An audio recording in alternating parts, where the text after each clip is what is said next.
আজকে আমরা শিখব কী করে কিউজিআইসে কোনো একটা লেআউটকে টেমপ্লেট হিসেবে সেভ করব।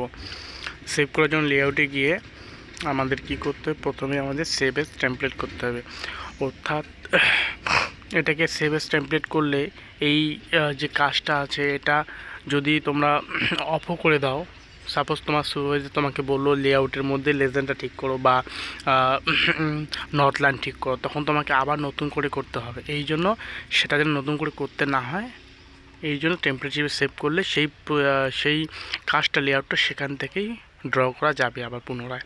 তো এর জন্য আমি একটা ফাইল সিলেক্ট করলে এখানে আমি নাম দিয়ে দিলাম পাই ডায়াগ্রাম, দিয়ে সেভ করলাম। দেন এই লেআউটটাকে সেভ করার পরে আমাদের প্রজেক্টটাকেও সেভ করতে হবে। প্রজেক্টটাকে আমি সেভ করে নিচ্ছি।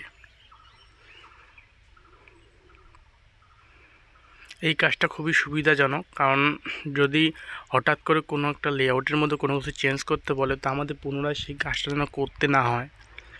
এই জন্য সেই কাজটা যেখান থেকে শেষ করেছিলাম সেখান থেকে যেন শুরু হয়, এই জন্য এই টেমপ্লেট হিসেবে সেভ করে রাখাটা খুবই উপকার। তো এখানে আমি প্রজেক্টটাও সেভ করে রাখলাম প্রজেক্ট টেমপ্লেট হিসেবে।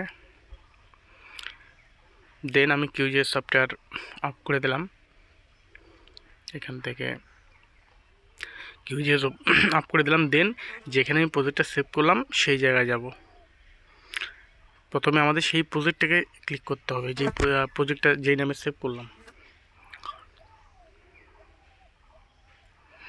এটা আমার প্রজেক্ট ছিল প্রজেক্ট টেমপ্লেট, এটাকে ডাবল ক্লিক করলাম।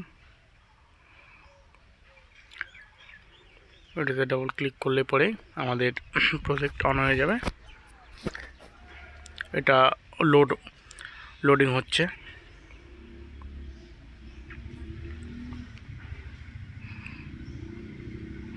তো দেখতেই পাচ্ছ এখানে প্রজেক্টটা লোড হয়ে গেছে। দেন আমরা আগের মতোই নিউ প্রিন্ট লেআউটে যাব। লেআউটটা সেখান থেকে এডিট করা শুরু করতে চাইলে আর কি।